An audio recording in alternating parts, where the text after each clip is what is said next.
Hey y'all, welcome to the Unlikely Disciples, where we talk real life, what it's like following Jesus. My name is Della Chris. This is my husband, Meyer Chris. And if you've been following us on YouTube for a while, thank you for your patience. A lot has changed. I went back into ministry, and so I felt like the Lord was telling me to step back from content a little bit so I could give that my all, get my feet settled or whatever. And now we back and creating content again, and it is giving my heart so much joy. And so if you have been subscribed to our YouTube channel for a while, y'all know every beginning of the year, our marriage anniversary, we do the amount of years that we've been married, we'll do like that amount of lessons that we've learned. So for instance, last year we were married for 9 years. We did 9 things that we have learned about marriage in 9 years of marriage. And so this year we have been married for 10 years, which is super exciting. I don't feel like we're old enough to be married for a decade. Yeah, it don't feel like it. But here we are. We've been married for 10 years. It's been 8 years of the best years of Meyer's life, right? What about the first 2? I always tell people like it's been 10 of the best years of Meyer's life. He always like 8. He 8. He don't give me the first 2. Don't give you first. Whatever. So we're gonna do 10 things that we've learned in 10 years of marriage, and Meyer is gonna kick us off with number 1. Yes, the first one. When you argue, the goal isn't to win; it's to progress and to find a resolution. So after the argument, at the end, there should be like, all right, what common ground are we on? All right, so you said this is your standpoint. I said this is my standpoint. Well, there's no winner or loser, right? So we're both on the same team. And knowing that if this problem does arise again, we should be able to come to an agreement. Which is hard for me because I like to win. Yes. I like to win. Do you feel like we argue less or more now that we've been married longer? Less. We argue less. Less. Yeah. And it doesn't blow up as big as it did before. If we had to watch footage of our first few years of marriage arguing, I would be very embarrassed of how that looked. Yeah. I'm proud of us. Yeah. We're growing up. Yay. Okay, number 2, what got us here won't get us to 20. And so I was telling Meyer, I was like, this is something that's really weird for me because it's like I know him more than ever before, but I also sense this shift of where it's like, okay, we had all the tricks in the bag that got us to 10 years, but there's still another level that God's going to require us to go to so that we can like, nurture our marriage or continue. Okay, here's what I'm trying to say. There's this like closeness that Meyer and I have. I would tell anybody hands down, like my greatest gift on earth is Meyer. Oh. But I realized, that was sweet, wasn't it? But I mean it, but I realized for us to go to 10 to 20 and still feel the same. Because we could go to 10 to 20 with the same tools we use from 1 to 10, but the connection and the feeling and the confidence in who we are as a married couple won't be the same if we don't level up, how we go about this, if that makes sense. Yes. And to add on that is, I feel like we're more refined and we're more mature version of ourselves when we first met each other. Yeah, for sure. So it's like things that used to be a trigger aren't a trigger anymore. Mm-hmm. Things that I used to do that really used to bother you, I don't do as much, or I do it less. You do right? Less, so like the sock thing. Yes, that's all right. The sock thing. Socks still on the floor. I don't do it as much, but I know I still do it. Yeah. But at least if I do it, I know okay, Della will want me to pick these socks up. Yeah. We're more thoughtful of the other person. And so I think that's what makes it easy. And I remember too, this pastor said one time, he was like, just because I tell you me and my wife don't argue, don't mean I can't tell you nothing about marriage. Because sometimes we think that in order to relate to somebody, they got to be fighting and throwing, stuff across the room. So no, just because we don't have arguments as much as we did in the past, don't mean, we don't have wisdom that God has given us over the past 10 years. Yes. That's good. Number 3. Right. Third point is, mention my notes, being a part of a godly community. So first thing that comes to mind is like the brotherhood I'm building with one of my good friends right now, Jeremy. We at his house, y'all. We at his house right now. Like he letting us shoot a podcast here right now. Wait, I have to tell them. We called these friends and we was like, oh, we need somewhere to shoot this podcast because our podcast studio ain't ready. And then they're like, yeah, sure. And I was like, oh, and can y'all watch our kids?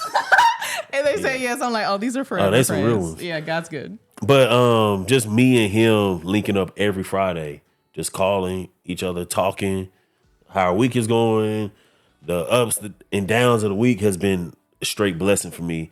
and I already can see the fruit of it, and other relationships that I built at our church right now has really been helpful for me and helpful for our marriage. Like one of the things I tell younger married couples is like if y'all are always arguing or things are just always, I remember we went through a season of this where things were just always tense between us. Like if you get with godly community, just being in the same space, it lightens the load, it lightens the mood, and then you'll realize like you'll see them maybe get in a little argument or whatever, and you're like, dang, he do the same thing. So then you realize, because you got to, there's like when you're married, you're trying to decide, is this a man thing? Or like, does my husband really hate me? Like, is he really out to get me? You know what I mean? Is she crazy? Or is just, You think I'm crazy? Sometimes. Number 4.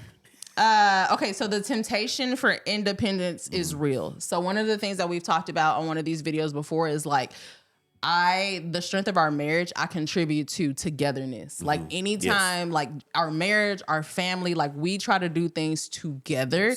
And I think God created us as humans to kind of have this interdependence just in general as humans. Like we all try to do things by ourselves, get out of the mud, be self-made. That is not how the creator made us.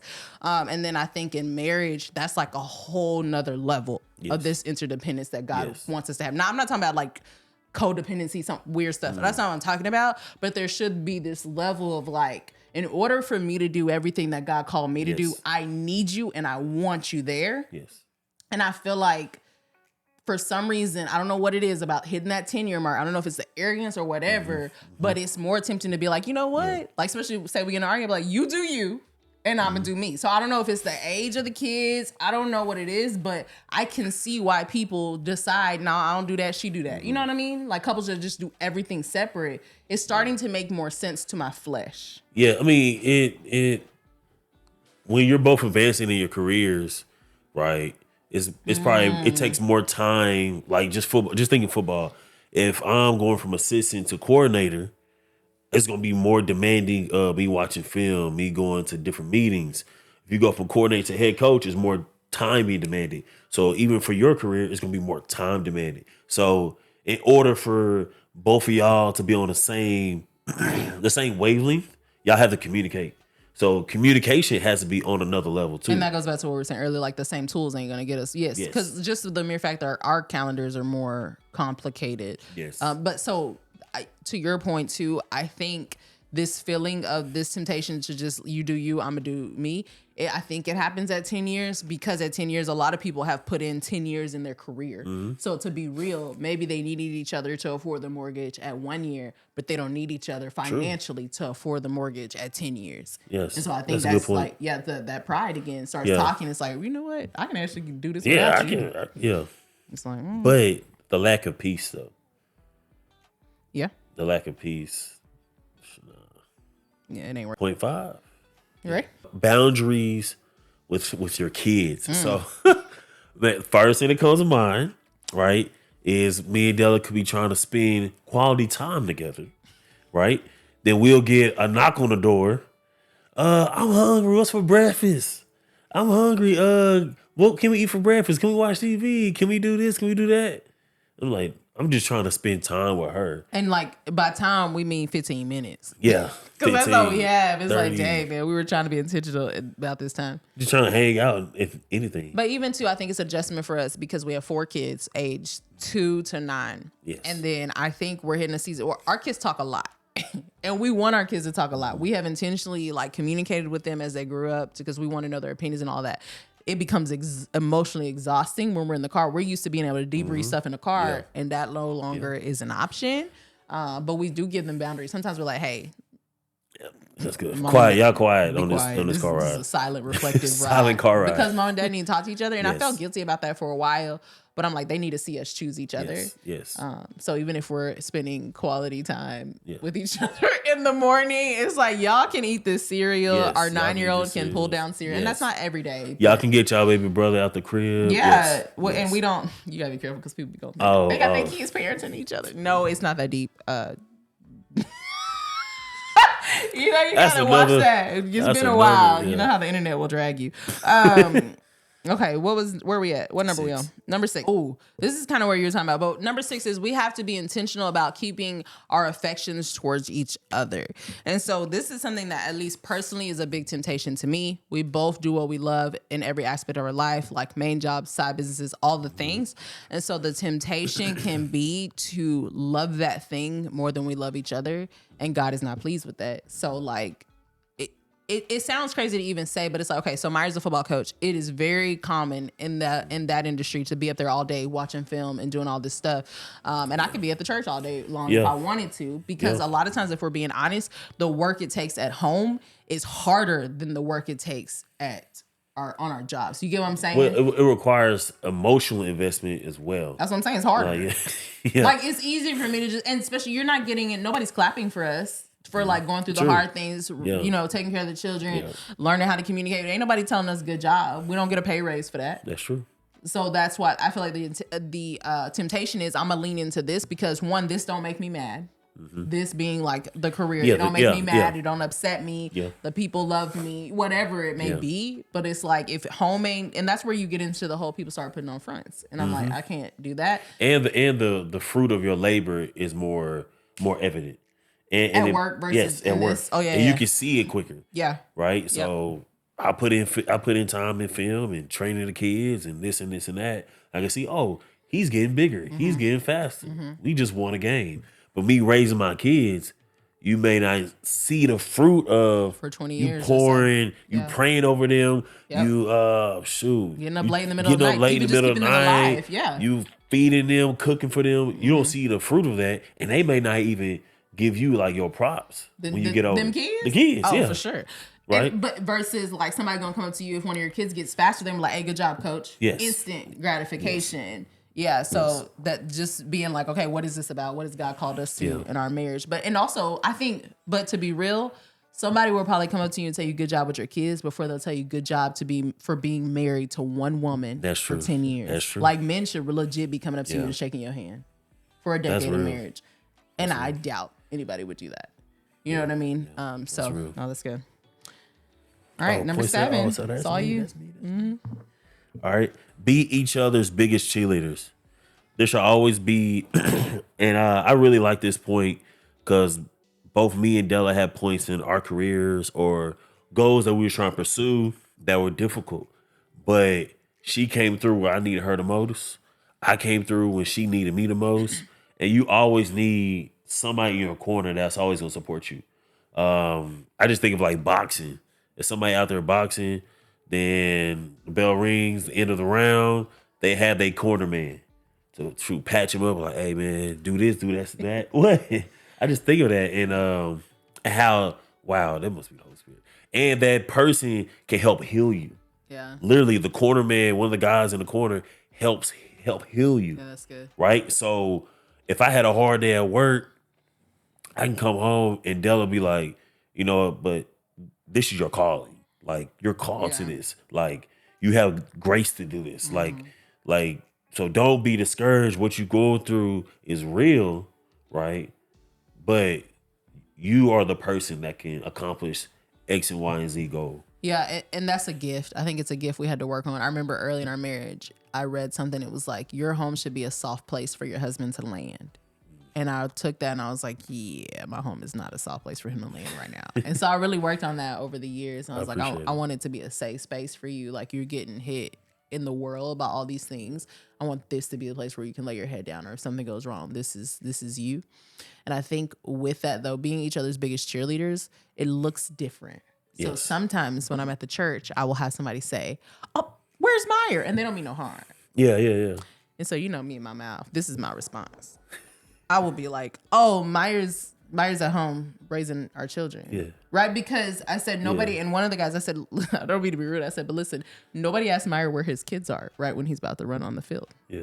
They're with me. Yeah, that's real. You get what I'm saying? Nobody would expect you to have your kids with you. Yes, that's true. While y'all about to run onto the field. That's true. So I realized too, a lot of times being each other's biggest cheerleader looks like you pulling the load on Sundays. Yes. And you get the kids ready, you bring them to the church. Yeah. And I don't have to worry about nothing. Yeah. Or on a Friday after school, you're not thinking about what your kids gonna eat. You're not thinking about if they're safe. I'm picking them up. So that looks like being each other's biggest cheerleader. So Good.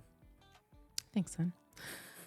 Oh, number 8. We kind of thought about this one. I already know what you about to say. Is you have to have a sex strategy. Sex will always make this list. But Meyer didn't like the fact that I put strategy. It's the strategy part. The sex part, cool, we can talk. But the strategy. But I was intentional. I was intentional about strategy. I know it makes it feel like we have very organized sex. And hey, it's 9:00 on Sunday. It's time, baby. It's the time again. But here's why I use strategy. I've said this before in the past, but I'm gonna say it again just in case it might help somebody. Because I can tend to be a numbers person, a list person. When we first got married, here's what would happen. Meyer would have a whole attitude. And I'd be like, what is your problem? And he's like, we haven't had sex in weeks. I'm like, weeks? Ain't no way it's been weeks. And so anyways, long story short, one time I was tracking things because I guess we were trying to get pregnant or something. I don't remember. And I was like, he was like, it's been weeks. I said, listen, Negro, look at this app. It has not been weeks. And I showed him. And that's when I realized, I said, okay, let's talk about the expectations, right? I was like, how many times a week do you need for you to feel loved? It was it was helpful. It really was. And I said, how many times a week do you need to feel loved, seen, appreciated, all the things? And he told me, and I was like, ain't no way. Yeah. And so then I told him my number, I was like, we met in the middle. Yeah, so we met in the middle. We was like, all right, this is the goal. Cool. Yes, and so it's not like he's giving me an end of the year review and telling me how many times that I've actually done it. See, that month you was tripping. He was off. No, he's not doing that. But it gave us something to look at, and it gave us something to be like, okay, here's how healthy are we in this area. Yeah. So the reason why I use strategy is because now our lives are so busy. And I use strategy because it's like, listen, because here's the thing. People will be like, I need to work out, I need healthier. But then they can never tell you what time it is that they're going to work out or eat healthy or make healthy meals. And I don't like that. That's like wishful thinking. There's no plan. So something that's important to you should have a plan behind it. So it's not like we're planning. I was about to say. I was about to say it's not like we're planning positions or anything, but it's not like we're planning every aspect of it like when we're doing it. But it's like I'm like, okay, listen, you got all these games this week. I got these counseling sessions. I got this. Realistically, when is me and you time? Yeah. When we gonna even if it's just when are we gonna lay down and watch Netflix? Yeah. When are we gonna position ourselves like to relax? Because I need to be relaxed. Yes. When are we going to do that? When is there a realistic time that we can fit this into our schedule because it's important to us? Yes. And so I feel like if more couples would take the time to actually look at their calendar and say, no, when can we have sex? Yeah. It doesn't make it less sexy. But I think this is God, though. So we both was like, my number was this number, your number was this number, right? We came to agreement of like, all right, this should be the goal. Mm-hmm. Cool. But now I feel like both of us, like unconsciously, what? Go ahead. Have the same like clock, like, dang, has it been so long? Right? But I feel like, well, you disagree or you No, I agree. Right, so, but I was gonna tell you why. But go ahead. But I think that's because we have the conversations. We've been intentional. We ain't been perfect. We've been intentional. So I think that really has got us like on the same wavelength or the same like schedule. Mm-hmm. Yeah. Based off our strategy. Based off our we gotta give a different term, but yeah, strategy. Fine. We can use strategy for now. That's fine. We call it what you want, but that's the thing with habits, right? That's why habits are so powerful because it's painful for me to be like, I want to work out, I want to lose weight, but if I say every day or 4 times a week I get up and walk, and I become a person that walks 4 times a week, what happens is those goals start getting reached, and it's like almost effortlessly, right? Because I'm focused on the habit, not the end result. Yes, and so I think that's what's the process. The process, I'm focused on the process. So praise the Lord for the sex strategy. If you don't have one, please get yourself a sex strategy. All right. Point 9, divided money leads to divorce. Our pastor gave us that Yes. quote. So Della brought this up when we was preparing for this. I was like, man, that's on point.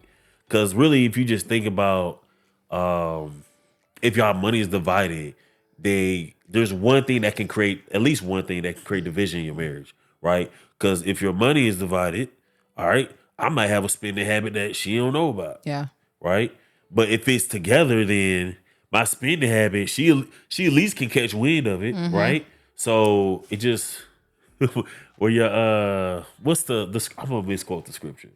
But where your heart is, where your heart is, where your money is, that's where your heart is, or something like that. Where your treasure is. And let me look it up. You keep going. It's treasure. But just the point on that, like, that's just a big thing.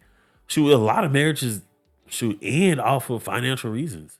So, like, why put that wrench into your relationship if you could easily just come together, come on common ground? Honestly, like, share bank accounts. Like, one bank account for all the bills. If y'all would have little separate stuff that y'all allocate certain money to for, not allowance, for, allowance, whatever, for your like discrepancies or what do you call it? yeah, discretionary funds. Discretionary funds. Okay, listen. The verse is Matthew 6:21. I never want to like just throw random scriptures wrong way. Where your treasure is, there your heart will be also. Yes. Yeah. We're in a weird space where we've hit 10 years and this is the year, I think it may be 7 or something like that, where people begin to get divorces or things like that. And a lot of times it is the money. And I just wish, even when we were young, we prayed for wisdom. When we were younger, we're still young. But we prayed for wisdom and we asked God to show us like things that we didn't know. And so our finances is something we prayed about. Yeah, yeah. And we just felt we should keep them together. Now, we Yes. have our own bank account. I don't want to make this like weird or Yeah, anything. yeah. Like we have our own bank accounts, but I can shoot a quick text. Hey, what's in your Wells Fargo or Yep. what's in your whatever? We don't bank with them anymore. But what's in your whatever? And there's no secret. There's no secret. And I think send that's a just screenshot. I'm like, she'll be like, "Oh, what's your account number?" Yeah. I'll tell her my account Or number. I'll send like, them the budget for the month and we kind of hold it. And I just think that was such a gift from the Holy Spirit because it has kept our hearts together. Do you get what I'm saying? Like us chasing those financial goals together. And so we ain't trying to tell you what to do. Seek the Lord for that. but we was on the same page. Yeah, and I think it helps so much. All right, the last one and final one, this one will always make our list, is that the Lord has to be the center of your marriage. And this looks different in every season Yep. for us. And I think it looks different for every couple. Yeah. But Christ has always and will always be the center of our marriage because Christ is the only reason that we're still married. That's real. Because outside of the Lord, I think if I was not a Christian, I would not be married because I don't see the point in it. Because you're constantly dying to yourself. Yeah. Right. Like it's just easier to do what you want to do. Yeah. Yeah, that's true. And I think the whole, like, it looks different every season. There was a season where I was at home with the kids. And in that season, it was just like, the Lord would tell me, like, cover my ear in prayer, just the way that the Lord would download things into my heart and my spirit for you. It was just different. And in this season where we're busier, a lot of times, like, if we're fasting and praying, the Lord will be like, this today is about your husband. Pray over your husband. Wow. And it's not like we're having full blown Bible studies together. We don't have time for that. Is that okay to say? Like we just don't have time for that. People gonna be like, oh, they don't love the Lord. But I feel like our conversations a lot of times are about, They're always about Jesus. yeah, like we're talking about what we read, we talking about the message at church, we talking about, Yeah, but it's not like we're like anointing each other with oil.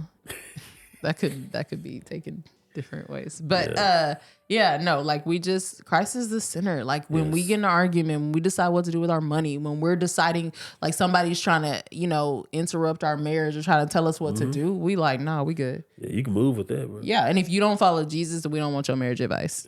Definitely don't. Because it ain't the same. And even if you say, "Oh, I'm Christian," And it like, ain't bro, what's giving- your fruit? Right, your fruit Like, ain't giving what Jesus. Like, Yeah. what is your marriage look like? Yeah. Like, nah, bro, I don't need your advice. Yeah. That's it. That's good. 10 years. Look at you, girl. I know we've been married for 10 years. We're so thankful. I am. I'm happy. I'm happy too. I really am. And I wanted to be happy. I remember when we argued at first, I was like, I don't want no mediocre marriage. Nah, for real. That's what we said in the beginning. So we fought. Fought. We fought to have a good marriage. And I'm very, very grateful for this. Fought with each other. Fought with other people. Yeah. That's, Like, nah, we'll you're use not that going to get in between We'll do us. that for a year 11. You will have to fight with other people to protect your marriage. But Nah, anyways, for y'all, real. you had anything else to say? I didn't want to cut you off. No, I'm good. You good? Does it feel good to be back? It actually does. Yeah. Thank y'all for being patient with us. We started this podcast over and over again. I know Justin's tired of us. We love y'all. We'll see you in the next episode.